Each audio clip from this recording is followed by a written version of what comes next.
Halo, selamat malam teman-teman yang ada di Indonesia. Berjumpa lagi dengan Theology, edisi ke-194. So let me turn now to English, using English. Welcome to the 194th edition of Theology, and we are very happy to have our colleagues here, Agustina, Adrianus, and Iman, and we have very special guest, Rabbi Anson Laytner from the city of Seattle in the Washington state. How are you, Anson? I'm very well, thank you. Nice to be here. Thank you. Thank you so much for your willingness, your kindness to be interviewed on our channel. So friends, let me introduce first who Rabbi Anson, and then I will turn the time to him to lead us about Job, protest, and the mystery of suffering. So, Anson Laytner is the Sino-Judaic Institute director in the city of Seattle, and he had a BA from York University in Toronto, and then he pursued his master's at Hebrew Union College, and then a Master of Nonprofit Leadership from Seattle University. I met Anson at Seattle University when he was the Interfaith Initiative Coordinator at the School of Theology and Ministry. At that time, I came across that Rabbi Laytner wrote a very wonderful book arguing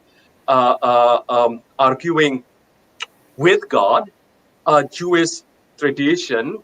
It is about the theology of protest and argumentation with the divine, which I found very profound, and I liked that book. I bought a copy of that book. So the topic that we are having now is related to argument. And just recently, Rabbi Laytner wrote a book titled The Mystery of Suffering and the Meaning of God. So without further ado, I will turn now the time to Anson Laytner, and the time is yours now, Rabbi Laytner. Okay. Thank you very much. I'm going to talk fast so I can try and get everything in my allotted time. So, what is the meaning of suffering? Over the centuries, the Abrahamic faiths have developed a number of solutions to the issue of suffering and divine justice. So today, a sufferer has a veritable banquet of theodicies from which to choose. I'd like to give you a taste of some of the major ones from the Abrahamic faiths, and please forgive me for generalizing. In the book of Deuteronomy and elsewhere, suffering is seen as divine punishment for sins committed, like parental corporal punishment, and it's meant to redirect an individual or even a nation to follow God's ways again. This explanation is preferred by the Jewish prayer book and in popular Jewish theology. Sometimes suffering is said to be inexplicable. Individuals are encouraged to place their trust in God's goodness and in God's plan for each of us, even if it includes suffering. Having an attitude of don't ask is appropriate because questioning demonstrates the lack of faith or trust in God's plan. Often, this view is linked with the belief in an afterlife in which good people may suffer in this world for sins committed, but are rewarded in the hereafter, whereas the wicked may prosper now, but pay later. A third explanation. Sometimes suffering is seen as a test or a trial of an individual's faith. If one can endure the trial without losing faith, one will emerge spiritually more refined. Traditional rabbinic imagery includes smelted metal, a pruned tree, a clay pot which gets knocked to test its strength, or a fire which burns more brightly after being poked. Furthermore, it's an honor to be chosen, since God only tests those presumably worthy. and God, quote, never gives one more than one can handle, unquote. A fourth approach, the Jewish arguing with God approach, holds the traditional concept of God, but it asserts that much suffering happens for no apparent reason and is therefore unwarranted. When that happens, protests can and should be lodged to God, against God, for these perceived injustices, even if there's no alternative other than to endure them as part of the divine plan.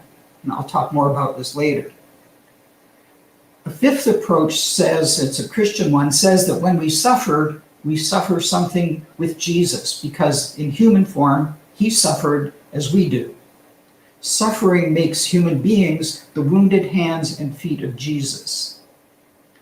Now, this is comforting, I suppose, but I have to ask, what benefit is there in having God suffering along with us? A sixth approach is found in some Christian denominations and other faiths which embrace the existence of Satan as an opposing power to God. Good things come from God, bad things come from the devil. Here, human life is the battleground between two or more cosmic forces. Therefore, one prays to the good God for support and strength against the bad. For me, speaking personally, the Holocaust poses a challenge to the validity of any of these theodicies because it forces us to apply our concepts of God and prayer and suffering and providence to the most extreme of life situations. This is what I call the Holocaust litmus test. Whatever your key theological concepts are, they must not only apply to your own life, the challenge is that they must also make sense of Auschwitz. To put it crassly, can one really expect God to pay attention to petty petitions, such as supporting your football team, when God apparently ignored the prayers of many people who died in Auschwitz, or in Cambodia, or Bosnia, or Rwanda, or Darfur? The list goes on. For me, the Holocaust has created an irreversible rift between the religious past on the one hand and its views of suffering and the present. And I would rather suffer the agony of unknowing than choose to rely on any of these ancient answers. I'd like to now return to the way of protest. For me and for many other people today, the biblical stories of God's miraculous interventions into history stand in stark contradiction to the darker realities of human life ever since. The contradiction between expectation and experience has led many people to feel angry with and alienated from God. Now, if these negative feelings were part of a human relationship, they would be shared with the other person in the hopes of gaining some understanding. But when the other party is God, the form of communication is called prayer, and anger and protest generally are not considered appropriate in tone for addressing God. In Jewish culture, however, there is acceptance of a tradition of protest, what I call arguing with God, that goes all the way back to Avraham, who chastised and challenged God with, quote, "Will you sweep away the innocent along with the guilty? Far be it from you to do such a thing, so that the innocent and guilty fare alike. Shall not the judge of all the earth do justly?" Because of the covenant, both parties can call each other to account. And in this setup, protests can and should be lodged to God, against God, for these perceived injustices, even if there is no alternative than to endure them later. Let me catch up with myself here.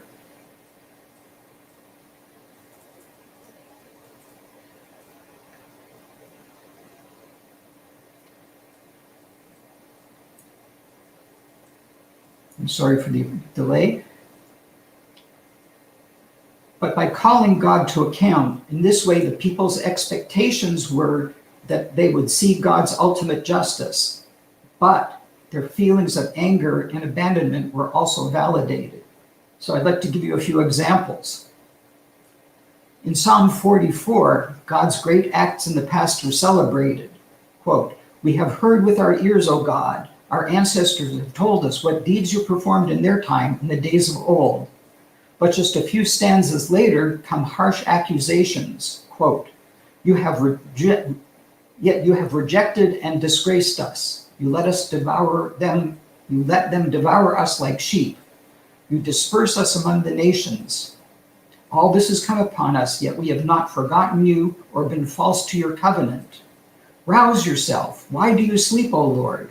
Why do you hide your face, ignoring our affliction and distress? Arise and help us, redeem us, as befits your faithfulness. Words like these are both a protest and an argument, or at least one side of an argument. God's apparent inactivity is questioned and criticized, but God's power and authority are not, because of the expectation that God would respond, that God would answer their prayer, their protest with action. In the Tanakh, or Hebrew Bible, many people protested and argued with God. Avraham, Moses, Eliyahu, or Elijah, and Yirmiyahu, or Jeremiah, also in many of the Psalms. But the book of Job stands out as the pinnacle of the biblical argument motif. I'd like to now turn to look at this book in some detail.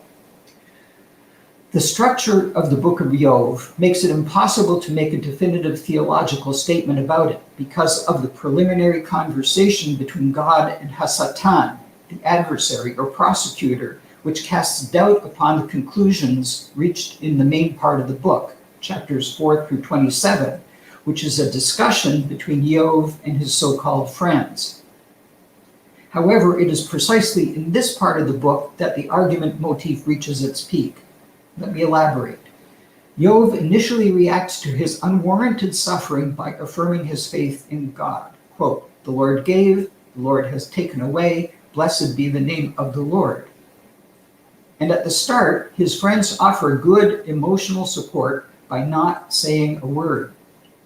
But gradually, as Job grieves and laments, they begin to challenge Job to examine his behavior to see what sins he might have committed in order to provoke divine punishment.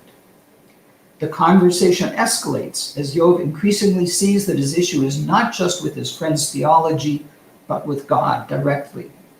As the arguments progress, Job's protests are increasingly presented in legal terms, with Job challenging God, as it were, to present the divine case against him. In chapters 29 and 30, Job contrasts all his righteousness in years past with his current plight. Job's prosecution of God is moving towards its climax. Having presented the facts of the case, Job concludes his arguments with a series of challenges and oaths in chapter 31, such as this one. "Let him weigh me on the scale of righteousness. Let God ascertain my integrity. If my feet have strayed from their course, my heart followed after my eyes, and a stain sullied my hands, may I sow, but another reap. May the growth of my field be uprooted." This culminates in chapter 31, verses 35 through 40, in which Job pleads for arbitration. "Oh, that I had someone to give me a hearing. Oh, that Shaddai would reply to my writ, or my accuser draw up a true bill." Job concludes by challenging God to one more final oath, which calls for the very earth to testify to his righteousness. If Job is wrong, then the earth, source of all blessings, will be in effect cursed to him. Now, according to the use of oaths in a biblical law court, God must appear so that Job can confront his accuser and be vindicated if possible. And when we set aside Elihu's interruption, God in fact does appear in a whirlwind to answer Job's legal challenge. As we all know, God never addresses directly Job's complaint, but rather tries to overwhelm Job with the majesty and mystery of creation. But Job refuses to be baited by God. He does not attempt to answer God's challenge. He simply backs down and retracts his suit in chapter 42, verse 6. Yov had demanded that his accuser appear, and God had done so. And Yov is a changed man as a result, as he acknowledges in 42:5, I have heard of you with my ears, but now I see you with my eyes. But Yov never says, I am wrong. He only declares, I am of small worth. Unfortunately, the Hebrew of Yov's confession is grammatically vague, and thus it is impossible to understand definitively. 42:6 could be translated, I repent or relent of dust and ashes, or it could mean I repent or relent in dust and ashes. So is Yov forsaking his position of lamentation and returning to normal life, or is he affecting a stance of repentance and submission? Or does it have a different meaning? I think that the text is best understood as I repent or relent being but dust and ashes. Here, Yov is acknowledging his human limitations and humility before God, just as Avraham had done. Like Avraham, Yov uses the terms dust and ashes precisely when challenging God to be more just. Humility and audacity go hand in hand.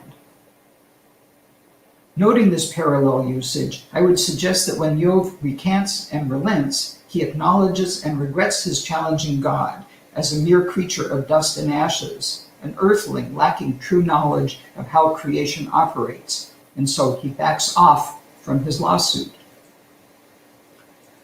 But Yov's vindication depends on God's confirming Yov's innocence publicly, and this occurs in the epilogue.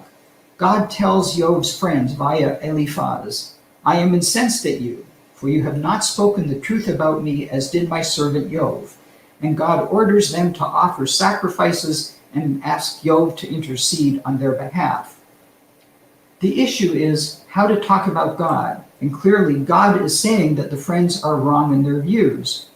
But in what way is Yov correct? What is the truth Yov spoke, to which God refers? Is it in Yov's acknowledgement of his dust and ashes state of being, like Avraham did? Or is it in his fiery, backhanded affirmations of his expectation of divine justice? One key distinction to note, Yov speaks directly to God, whereas his friends speak only about God. Is this what God approves of? We'll never know for sure. And when we include the prologue and the epilogue, the book of Yov remains forever mysteriously vague and open to speculation. Like Yov, Jewish suffering over the centuries has made a case for a sustained argument with God. Let me offer you a very brief sample. Often in rabbinic literature, the contemporaneous experience of suffering is contrasted with the past precedent of the Exodus. In one rabbinic story dealing with the oppression in Roman times, the following complaint was lodged. Master of the universe, you did wonders for our ancestors, will you not do them for us? What a work you performed in bringing them forth out of Egypt and dividing the sea for them, but you have not done anything like that for us. When will you work a good sign for us? Show us your mercy, O Lord, and grant us your salvation. Sometimes the rabbis actually prayed this way themselves. Rabbi, one of the sages of the Babylonian Talmud, quoted the opening line of Psalm 44 in a prayer for rain and an end to persecution. Quote, Master of the universe, O God, we have heard with our ears. Our ancestors have told us what deeds you performed in their time and days of old. But as for us, with our eyes, we have not seen it. Centuries later, during the massacres of the Crusades in Europe, rabbis wrote home prayers called piyutim, and many of these continued the quarrel with God.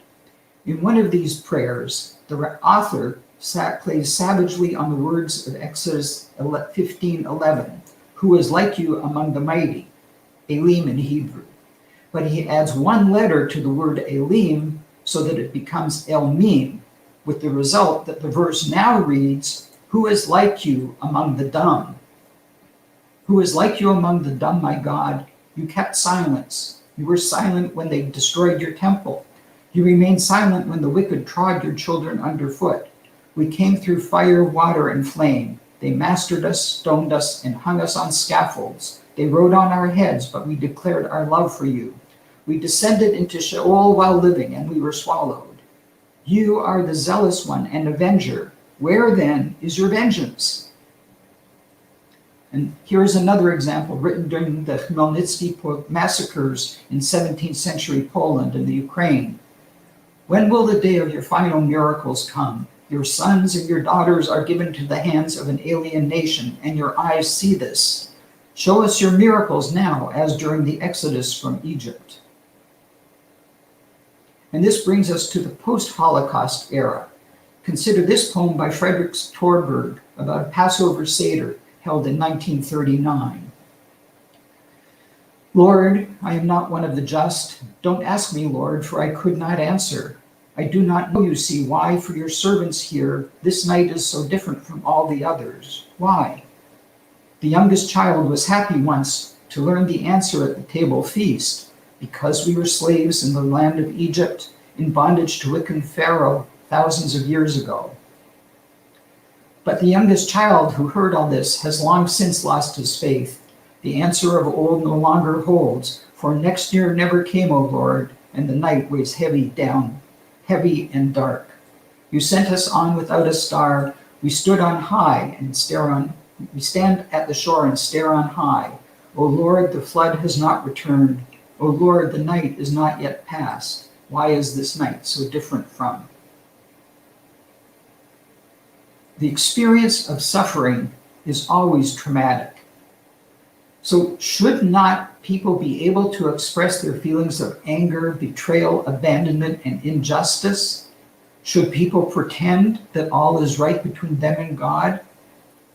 Isn't there a need, and shouldn't there be a place for the individual and collective to offer prayers of protest and anger? Prayer should reflect reality, and God, whatever God is, ought to be able to handle honest communication from us. Today, if we truly want to be honest, not only to God and the biblical experiences, but also to the Holocaust and our own experience of suffering, then perhaps prayers of protest ought to be included in our various worship services. It is both theologically and psychologically sound.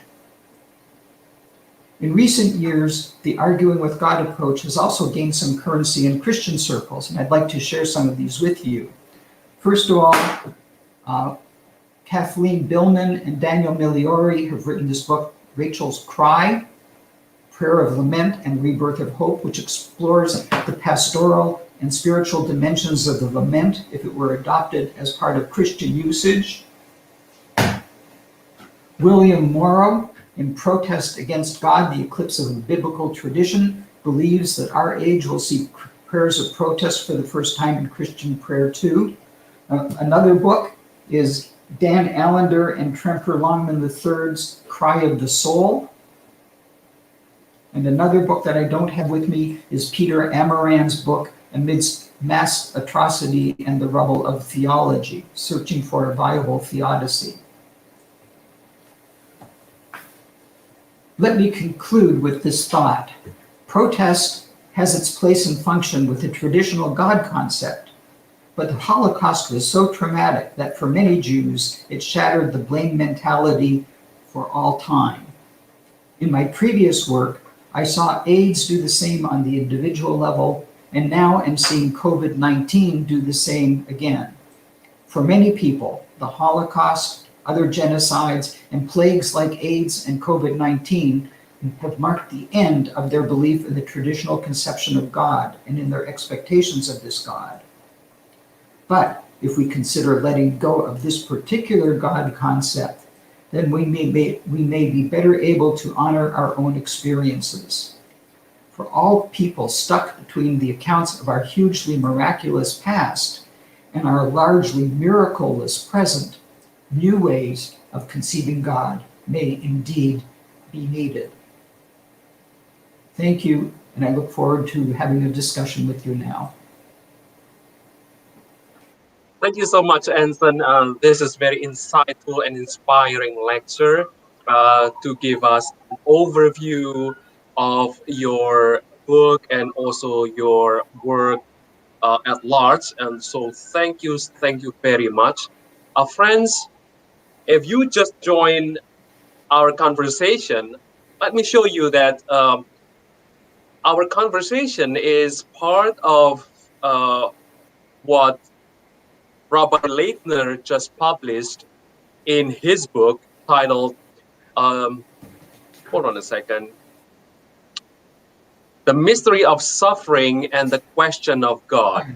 Indeed. So this is the book, right? The Mystery of Suffering and the Meaning of God, Autobiographical and Theological Reflection. And so you can find this book. This is a very interesting book, and I read. I have in my Kindle device. So I would suggest you and encourage you to buy this book. This is really interesting and insightful. So let me kick off with one question, and then I will give to my colleagues here if they have questions. So, Anson, but there are many groups in Judaism, in Judaic religion. Do all groups subscribe to the tradition of protest and the tradition of arguing with God? I would say, paradoxically, you might find it more in the traditional communities than in the liberal communities, because they are much more attached to this traditional concept of God and still hold that God did miracles such as we read about in the Bible. In fact, one time I gave a talk with a Hasidic rabbi in front of a mixed Jewish audience, and someone asked him if he agreed with me. He goes, "Of course, this is our tradition, so why wouldn't I?" So, but on the liberal side of the community, they're looking at different conceptions of God, and so this is more a literary motif than perhaps living theology for them. Interesting. Thank you so much. Okay, friends, Tina or Iman or Adrianos, the time is yours now to ask something or to respond to Rabbi Laytner's. Can I?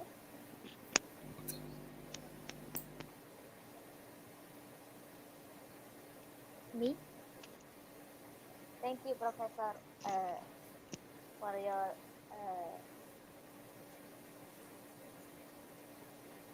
I don't know if can you hear my voice? Yes. Okay. I can hear now. Okay, thank you. I don't know if we always have to find the meaning of suffering. Yeah, we may struggle and search what's the meaning of suffering, but maybe we cannot find it for maybe until we end our life, and maybe this is the mystery of suffering. You know, I think like this because for me, when I study the book of Job, in a certain sense, I see that Job suffering for nothing like this, like that. After experiencing tremendous suffering, suddenly closes with a happy ending. So I think, what is the reason for the suffering that Job is experiencing, if in the end Job accept all that has been taken back just to test faith? If so, what do you think, Prof? Isn't it God too naive to allow suffering to happen to Job? Thank you. Okay, you were breaking up a little bit, so I'll try and answer your question as best I can. I think Job has two purposes. One is to reject the idea that suffering occurs as divine punishment, completely put that aside. The answer that Job gets, and he's very fortunate, we don't have that same privilege that God shows up and says, "Here I am, I care about you." And that would be very reassuring, of course. The answer that Job gets is not an answer other than to say creation is much bigger and more mysterious and incomprehensible to you because you're this big. And Job understands that and accepts it. So there's a balance, though, between Job standing on his feet as an inconsequential man and saying to God, this is not right, it's not just as I see it. He's affirming his human dignity and sense of justice in the world. God responds by saying, you don't understand how vast creation is and how vast this enterprise is that I'm in charge of. And somehow that's an answer for Job. Does that help at all?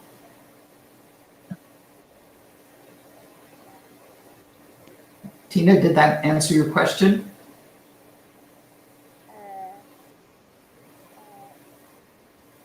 Not really, I think. Can you hear us, Tina? I can. My question. Maybe. Can you explain? Maybe. What do you think? What is the reason for the sorry? What is the reason the suffering of Job? If after Job experienced all suffering before, and in the end, I think everything's come back to him from children, everything. So, what for Job suffer all things if in the end he get back all things he lost before, like that. Okay, so other than the part that I cited in my speech, I don't like the epilogue because it's like a fairy tale ending. So do I. It's like, but in my book, I ask a bunch of questions. It's like, okay, so God gives Job back even more than he lost. But does Job ever forget all his children who died? I mean, do any of us forget? Yes. So did Job forget what his old bunch of kids? Yeah. What about Mrs. Job, who had to give birth to all those children? A whole new set. I mean, that's incredible. Yeah. So I don't take the epilogue too seriously because I think Job would have moved into that situation with post-traumatic stress syndrome. So yes, his fortunes were restored, but mentally, spiritually, was he still the same? I don't think so. Yeah. We don't know. Okay. Well, jokingly can be said that in the epilogue, the trauma now is Mrs. Job's, not Mr. Job's, because she has to give birth to 10 more children. Yeah. Yeah. Okay, Adrianos or Iman, we cannot hear you, Josiah. No, still. Or let me turn to Iman first. Okay. Thanks, Yos, and thanks, Mas Nindyo. Hi, Rabbi Anson. Thank you for your great presentation. And as we know in the Hebrew Bible, and as you mentioned before, there are some figures who try to argue with to God, like Moses, Abraham, Jeremiah, and also Job. And my question is, do you think arguing to God is a proper act when we experience suffering. Like, is that a proper act? I mean, what is the difference between arguing to God and giving thanks to God? Because arguing to God, it's like we don't accept the bad things that we are suffering now, and giving thanks to God is that means that we are accepting the bad things that we experience. So, how do you take on this? Okay.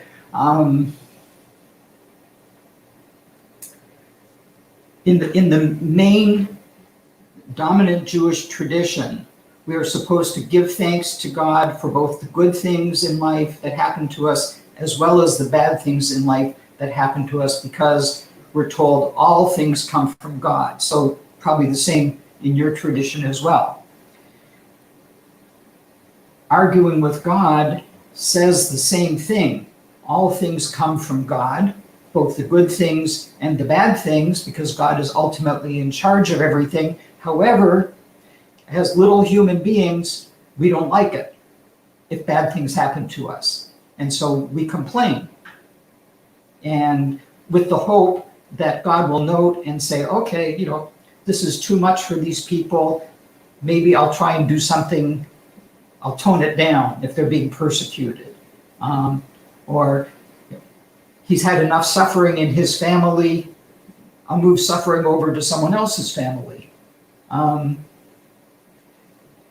think it's just a way, protest is a way of affirming our emotional and spiritual pain. And so it's not a question of proper or improper. I think we need to do it. And I think that God, being the creator of all, would understand and listen to our feelings of anguish. Mm-hmm. Of course, there are those. There are those clergy who would say, no, that's not the right way to talk to God. I think God can handle it. Yeah. Well, thank you. Anson, in your book, in the book's title, you said that this is part of the biographical. Could you say a little bit about that? So, why did you feel compelled to write on Job related to the autobiographical of the author? Okay.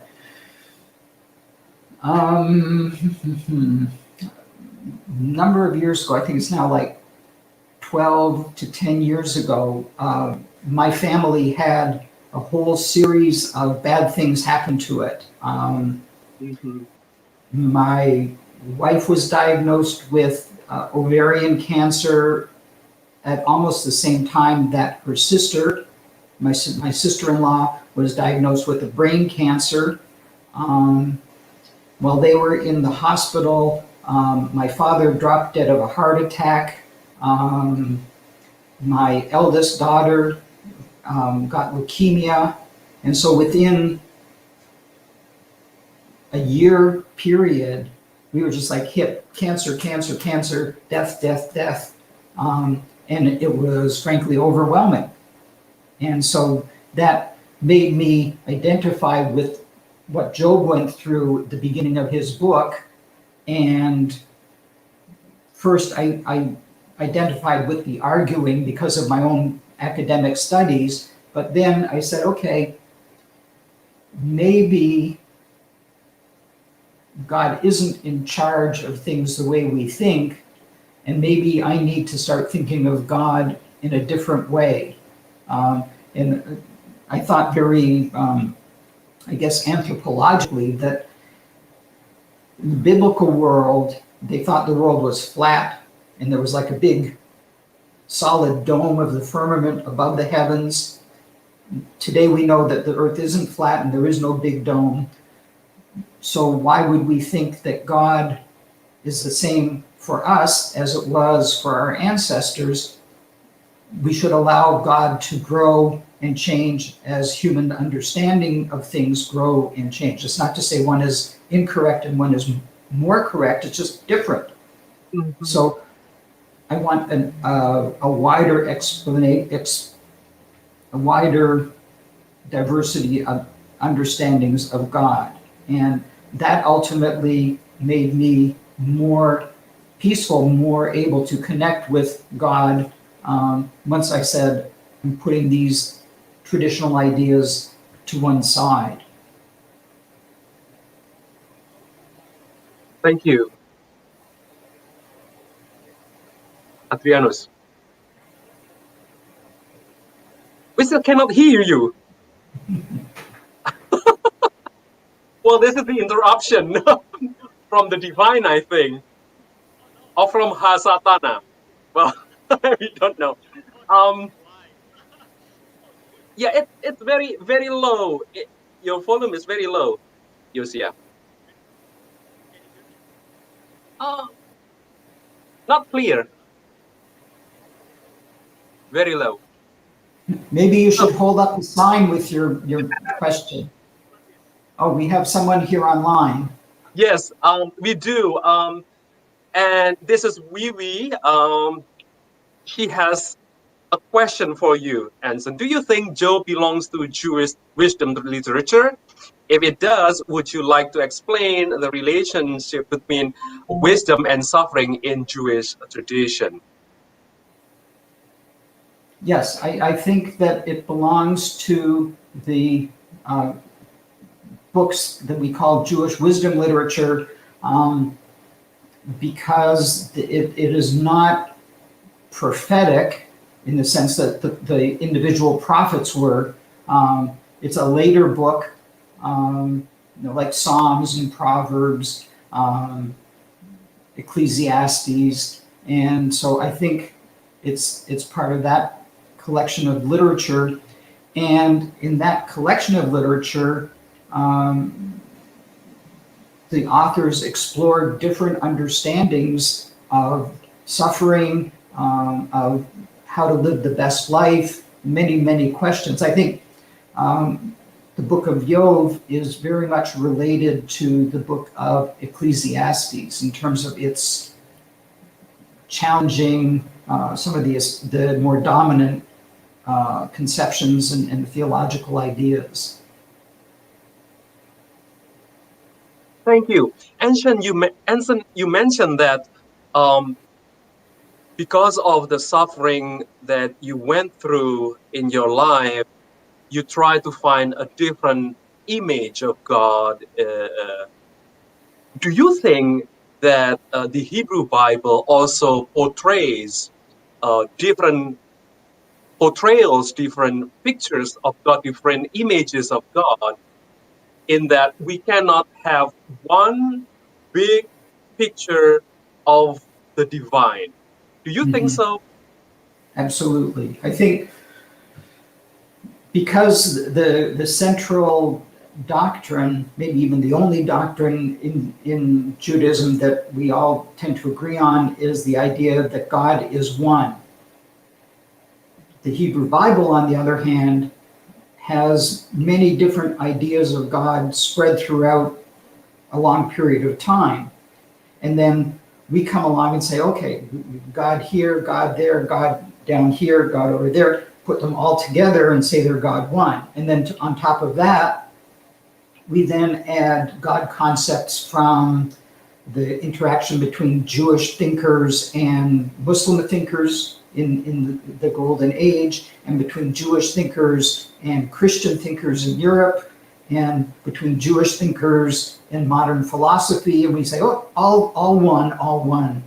But in fact, there are many strands of the same thing. What we're really talking about is human understandings of the divine mystery. And so there can be as many different understandings of the divine as there are human beings. This is very interesting because I grew up being a Protestant myself. I get used to the one image of God, the one sovereign God, that this is the God that we believe in, and we cannot have a plurality in the image of God. So, having heard that the Hebrew Bible has different views of God, different images of God, that's fascinating for us. Just for example, you can look in the early chapters of Genesis. When God sees that human beings are evil, God regrets having made human beings. In other words, God made a mistake. Mm. Yet we're taught later on that God is omnipotent and omniscient. So did God know he was making a mistake when he made a mistake? And why did he make the mistake if he did?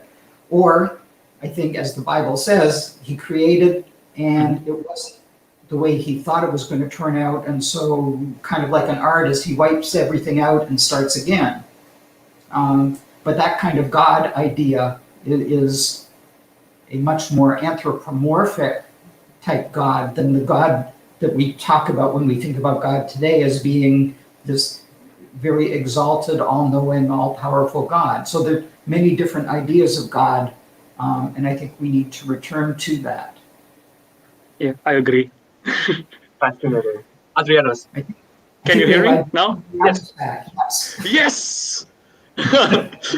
So the problem is with my earphone. Oh my. Oh yay. So first of all, thank you very much, Rabbi, for your thoughtful and also very, very wonderful presentation. Thank you. Yeah, so what is like a pick right back on Tina's question before. So what I want to ask is, should we see the Job as a story about divine comedy or divine irony like that? Mm-hmm. Because yeah, pick right back on Tina's question, it's like God's, what is it? He likes playing like that. So what's all this suffering? Yeah, the purpose of the suffering. What is the purpose of it, right? It's like, what the heck? At the end, yeah, it's like it's happy ending, but like that. So should we see should we see Job's drama as a divine irony, comedy, maybe like that? I don't know. What's your take on it?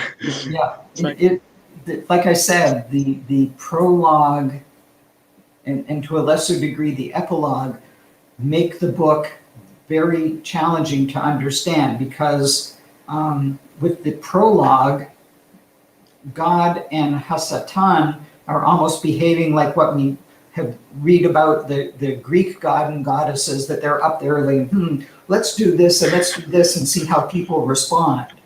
And that changes the whole nature of the book. We, the listener or the reader, when we read the story or hear the story, we are privy to what's going on up in heaven. So we know that the whole thing is just a game, a little wager between God and Hasatan. If we didn't know that and started in with chapter 4, we would be sucked into the real drama of Job confronting his friends and then demanding an accounting from God. But you put the prologue in front of that, and in a sense, the whole thing does become a joke. Yeah. And that's problematic. So that's why I say the book of Job has multiple problems that make it impossible to come up with a definitive answer. Is it a joke based on a heavenly wager? Is it a serious theological confrontation with the meaning of suffering? And if it is the latter, when when God reveals God's self to Job, what exactly does Job say? The Hebrew is not clear. We don't know exactly what his response is because we can't understand it. So what are you left with? And then you have the fairy tale ending. I mean, I think that's why the book has been around for so long and people wrestle with it all the time. Mm-hmm, mm-hmm. I see. Thank you very much for your explanation. Oh, by the way, when I heard your presentation, I'm wondering about, is there a communal protest? I think so. It's like your explanation talk about like a personal protest to God, like that. In terms that, I mean, in a context that we have a real close personal relationship with God. But I am wondering, is there any like more communal protest like that? Like that, yeah. Yeah, there is a little bit in Jewish tradition. There are some prayers, even in the prayer book, that kind of just very mildly chastise God or demand God to do something. There are also a couple of holidays. One, Tisha B'Av, the 9th day of the month of Av, which commemorates the destruction of the first and second temple, in which there are prayers that challenge God and for allowing this to happen. And then in other times previously, there would be services. So if there was like Jewish communities would commemorate the massacres that occurred in those communities, say in Europe. And as part of those services, people would compose poems, these like the one I read, that would be said out loud in front of the community. And so there was public protest, sanctioned, approved by the rabbinic authorities in those communities. I have to say, I've only done it once myself. When my sister-in-law died, many of us felt it was impossible to utter the traditional words for what happens at a funeral. Basically, God has given, God has taken away, blessed be the name of God. We weren't pleased to lose my sister-in-law at a young age, and so I gave a short talk in which I accused God of stealing and murder. Stealing years of her life away from her loved ones, and for murdering her with cancer, which if God is the creator of all, then God created cancer too. But then I ended by thanking God for having given us this wonderful woman, and that we were privileged and blessed to have known her in life. And so I tried to move people from a position of anger and protest to one of acceptance and to looking on the more positive side of her life. But I was scared. Yeah. Well, but thank you. That's very enlightening. Yeah, because I think the same with Nindyo. I'm also from Protestant, and it's very rare for me to talk about, protests to God like that, and also to show our anger to God. Yeah, that's very enlightening. Thank you very much for your sharing. Well, that's why this book. Oh, Where is it? Yeah. There, Rachel's Cry. It's written by two Protestant academics. I see. Talking about how this could be used in Christian settings. And then this book, Cry of the Soul, is done by two evangelical Christians, which focus on the Psalms, but basically are saying to their audience, go ahead and get mad at God. It's okay. So yeah. I think there's possibilities if you're willing to try it. And, I think you'd be surprised that people in your congregations would say, thank you. We appreciate the honesty. Yeah. Of course, you might get fired by your bosses. That's okay. After I've got fired, I can angry again. So it's like a cycle, right? Cool.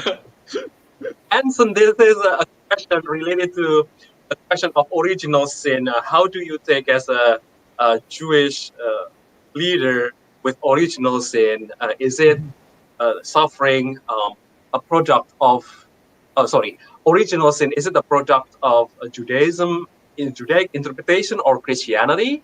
and then is suffering or evil an effect of original sin? And he is also asking about whether Job's closing says about the consequence of retribution, a divine retribution view. Okay. What do you? Multiple questions.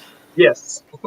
I think there is a stark difference between the mainstream Jewish view of sin and where it came from, and as I understand, the Christian view. And I'm not the expert on the Christian view, so you can help me out. Jews look at creation as being good because every day of the creation story, God says this is good or this is very good. And that includes creation of human beings. So we believe that a person, including Adam and Eve, had both a good inclination and a bad inclination. And we are free to choose either one. And that's what makes life interesting. But there is no original sin that gets transmitted from generation to generation. We think that the sin of Adam and Eve was their own, and then the sin of Cain was his own, and so on down the line. And so what we do is we pray and work to strengthen our good inclinations so that we can resist whatever temptations of our inner negative inclination results. Interesting. In terms of the retribution view, I don't have the maybe I can find it. Hang on for a second.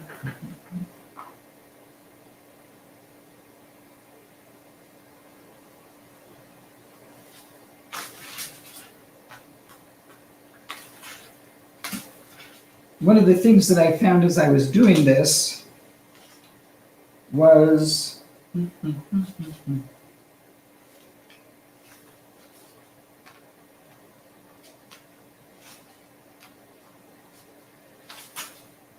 no, I can't find it. Anyway, one of the curious things was that when the happy ending occurs, God gives back to Job exactly what the book of Exodus describes should happen when someone has stolen something. It's like you're supposed to pay the person back a certain number of folds. I forget how many times. So I don't know if that answers that.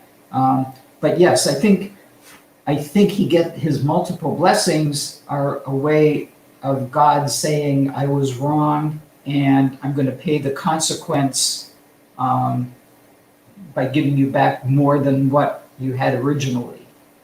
So it's like pay back the original plus damages. Thank you. And there is a question from Arvin. Theodicy started from enlightenment. How was the book of Job read outside of the context of suffering? My other question would be this, Aronson, if you suggest us as Protestants to read again Job, where should we start? And where can we find the gist of Job? Where can you find the gist of Job?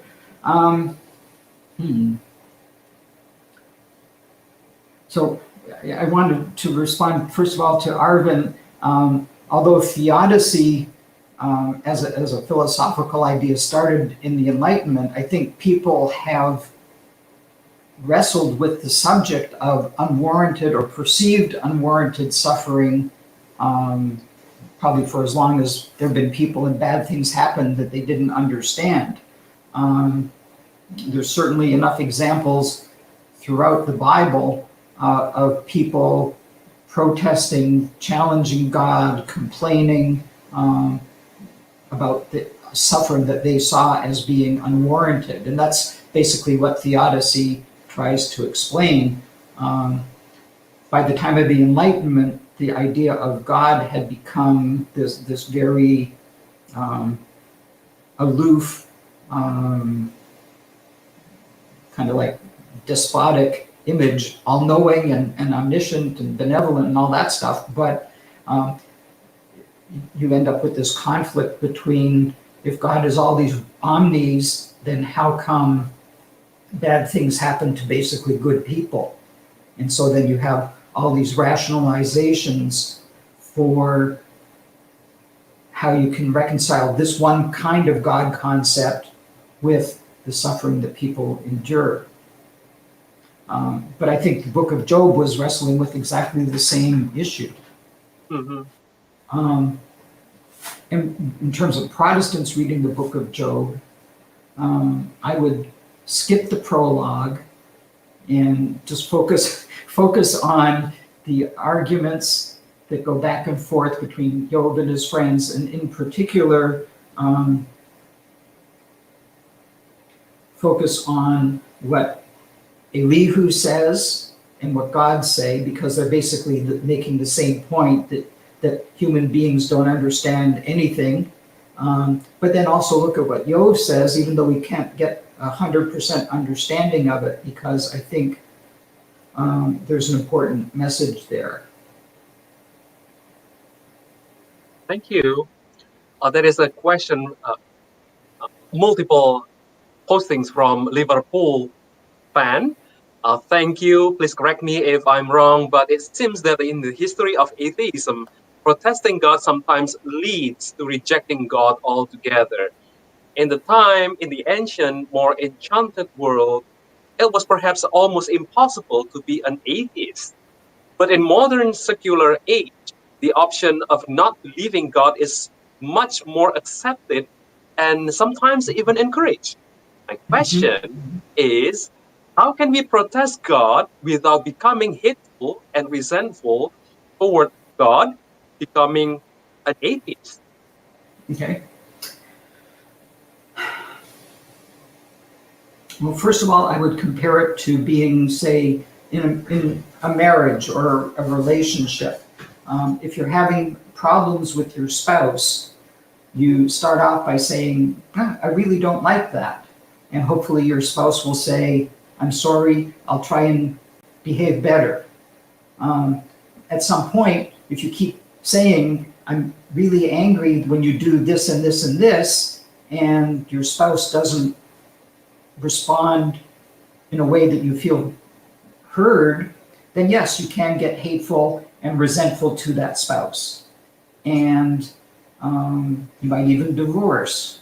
And so, yes, a person, and we saw this with the Holocaust, and maybe other genocides had the same result, that people start off by saying, where's God? How could God allow this to happen? But by the end of their experience, they say, that's it. I'm divorcing myself from this God. I don't want to have anything to do with this God ever again. And there are lots of survivors of the Holocaust who in fact feel that way. I'm not sure if that makes them an atheist, because they still identify as Jews. They're just not on speaking terms with God. And they're not having a relationship with God. That doesn't mean that God doesn't exist. It just means they're really pissed off. The other, flipping it around, protest and argument are based on the idea that God does intervene in history and in human life. But if we don't adhere to that idea, if we think of God maybe in terms of general providence guiding all of creation the way the book of Job does, but not specifically moving us around like pawns or moving whole armies and things like that, then there's no reason to protest. because what happens here is just random chance. So in my case, I can only speak for me, I went from arguing with God to changing my idea of God, but always knowing that there is a God because of my own personal experience, like a mystical experience, taste of the divine.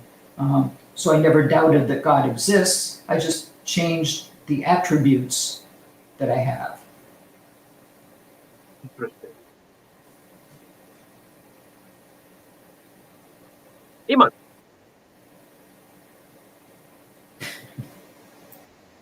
Okay, thank you. Can you hear me? Yes. Yes. Okay. So, Rabbi Anson, I have 2 questions for you. The first one is on the term Satan or the Hasatan in the book of Job. So it has been often viewed that this term or the Satan means the devil or evil being. But there are some views that reviews this opinion that the term Hasatan is actually not the devil that we understand at our modern understanding. It's actually just like a heavenly being, just like an angel that exists in the heavenly throne, like that. And I wonder how do you understand the term Hasatan in the book of Job? So it will affect our understanding who actually caused the suffering to Job. Is that the devil or the evil being, or who? And the second one is, may I ask the second one? Sure. Okay, the second one is on the historicity of the book, on the historicity of Job. I mean, his figure, his character. So it's also, it has been also viewed that Job is not a real figure. I mean, he was not, he was unreal, but others say that he was real. So how do you take on this? And what do you think? What are the consequences of saying that Job was unreal and Job was real in relation to our interpretation of the book of Job and the suffering of Job, or the human suffering in this world? Thank you. Okay. So when Jews look at the character of Hasatan, the Satan, we don't think of the devil as the idea has been developed in Christianity, as I understand it. And you're correct. The Satan, the adversary, is part of the divine court, and you can see that in the book of Job, where God and Hasatan are sitting down together. I'm assuming they're sitting, just having a friendly chat and say, "Oh, let's do this wager." The Satan's job is to be like the prosecuting attorney of humanity. His job in God's court is to point out to God all of humanity's faults.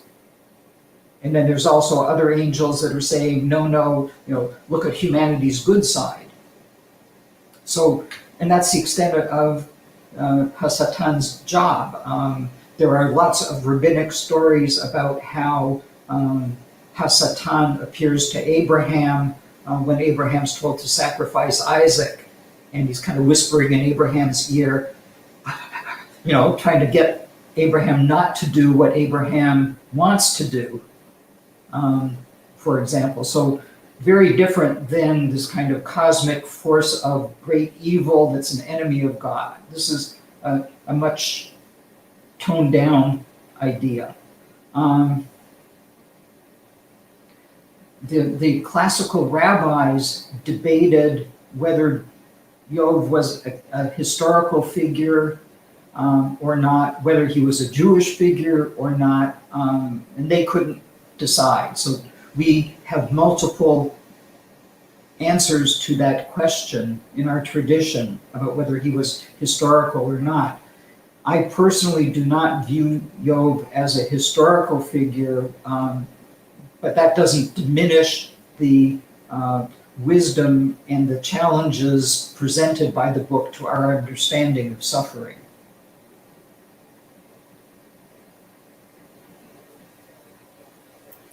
Thank you, Rabbi. You're welcome. Adrianus, do you still have questions? Rabbi Anson? No, not yet. Okay, Not yet. great. So, well, this is a very great talk. And so, friends, for those of you who have joined our conversation, this conversation is part of Rabbi Anson's book, The Mystery of Suffering and the Meaning of God. And again, I encourage you to check out this book. This is a very good and wonderful book, and how the Rabbi, the author, struggles with his life, but also the question of the suffering and the meaning of God in religion and in its life. So go for it. Check that book out. I have a Great. question. There you go. No, no, it's sorry, maybe it's a little personal, but what is it? It's a little bit, what is it, the word naughty? I want to say this. Let's say that one day you meet God like that, and you know all the suffering that you have feel like that. So I just wondering, when you see God, will you say to him like, please diminish the suffering in this world, like that, because you face the suffering, right? A lot of things make you hurt, and will you say that? I don't know. Can you understand? Yeah, my question. Yeah. I just wondering like that. Okay. Yeah. Yeah, let's say that. God, please diminish all the suffering. Yes. With my current understanding of God, I don't think I would say that, because I no longer think that God intervenes in human life or in human history the way God is portrayed in the Bible, or even by later theology. I would say, well, even to say, I would say to God, I mean, that's a very anthropomorphic kind of thing to say. But I would say to God, I had many challenges in my life. I lived through many difficult experiences, and I did the best I could to help myself and my family understand and cope with the tragedies that we had to deal with. And hopefully God would say, good job. Thank you. Iman. Okay, sure. Sorry, one more question, Rabbi. So, if I'm not mistaken of understanding what you said just now about your view on the historical or unhistorical Job, so you say that you view that Job was not a historical figure, right? Mm-hmm. So my question is, so why do we believe in a fiction story like that? If you understand Job was not a historical figure, so why do we believe in the fiction story? Because it's not real. Thank you. No, two reasons. Just because Job wasn't a historical figure doesn't make the issues raised in the book any less profound. I mean, the human beings have created great literature that helps us to explore all kinds of challenges in life. So that's A. Just because he's not historical doesn't mean that doesn't raise important and profound issues. B, the book is very ancient, and because it's so ancient, we tend, and it's part of our Bibles, we tend to give it special reverence. And so for what that's worth, that's another reason why we should accept it and think it has value. Okay, one more, please. Oh, sure. Yeah. Okay, one more. I'm so curious about the book of Job. So, my question is on the Eliphaz's speech to Job when he is trying to comfort Job, and he says there that he got inspiration from God or God. So my question is the inspiration that come to Job actually from God or something from something else? I don't know. I don't know the answer to that. I think when the friends, so-called friends, talk to Job, they are, maybe they feel they're inspired by God too, but they are basically repeating the understanding of why bad things happen that was common to people in their time period. And that's precisely what God in the epilogue rejects. He says, you didn't speak correctly, you didn't speak the truth about me, as did my servant Job.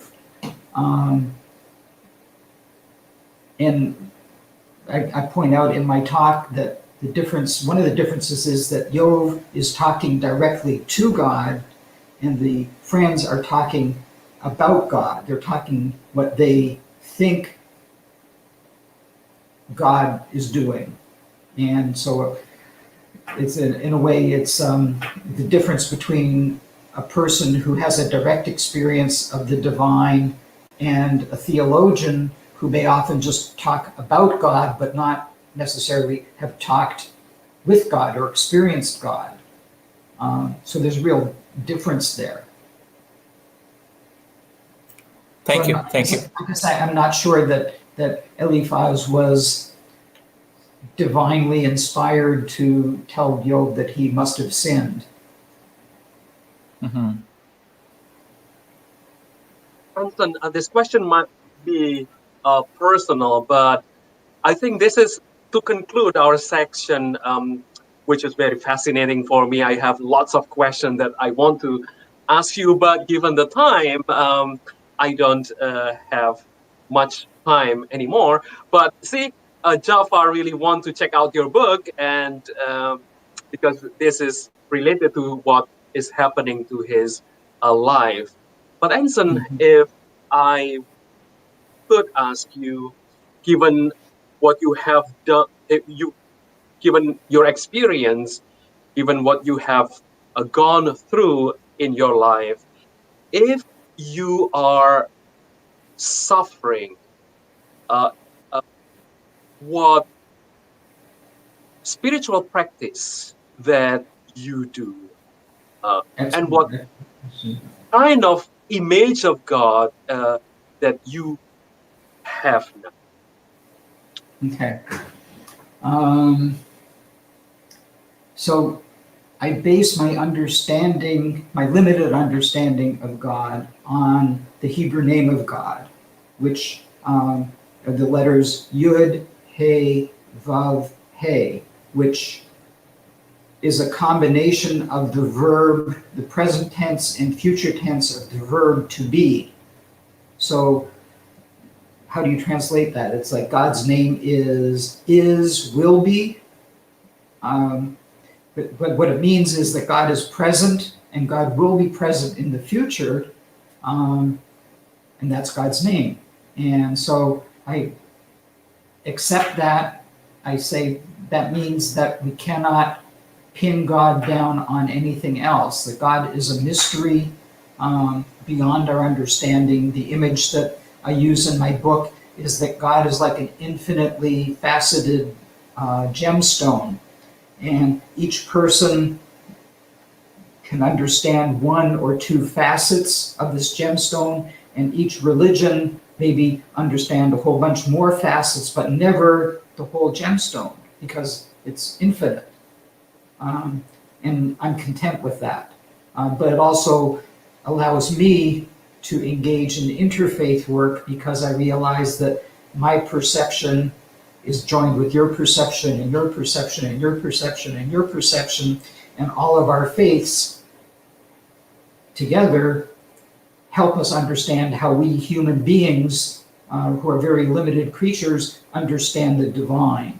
So it allows me to engage on an equal footing with people of other faiths.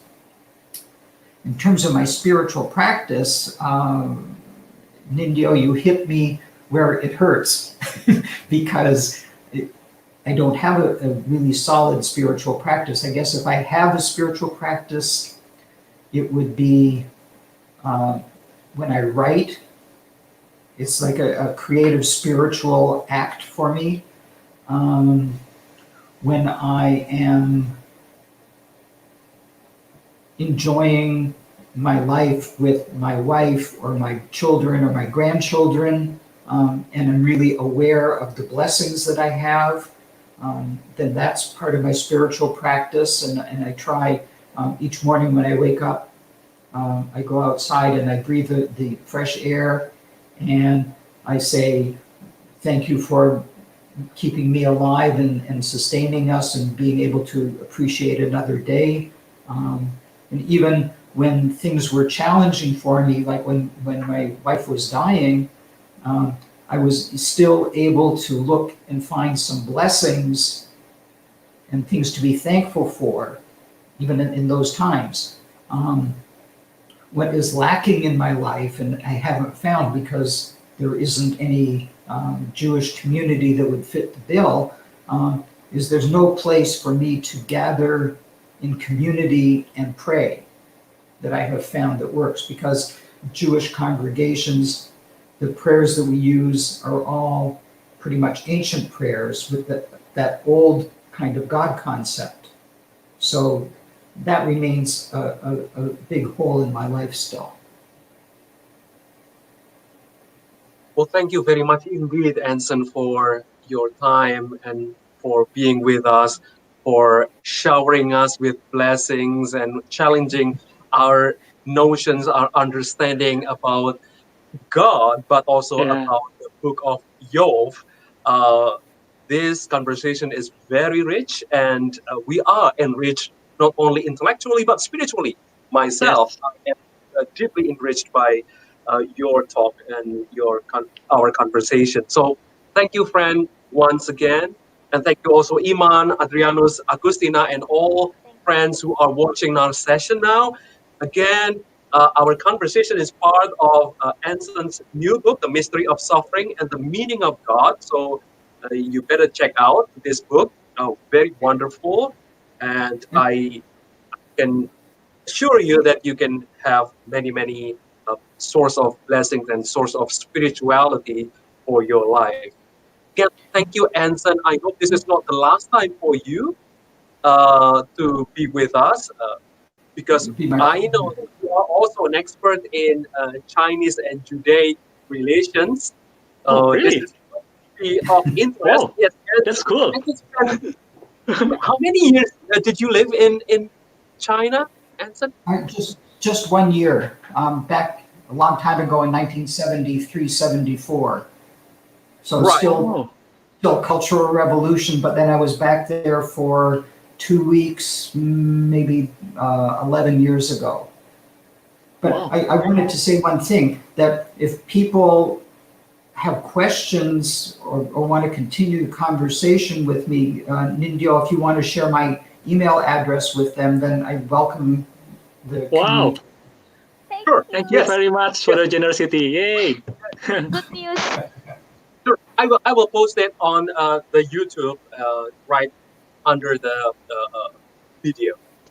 So Okay, again, thank you, Anson. And by the way, Adrianos, Anson Laytner also published a book on a Chinese-Judaic relationship. So Yeah, that's interesting. I think last year I take a course on church history, and I think one part of the lecture is talk about the Judaism in China, like that. Yeah, Mhm. yeah, it's cool, fascinating. Wow. Very cool. Whoa. all right, friends, thank you very much. It's Thank been you. late in Indonesia, but thank you for being with us.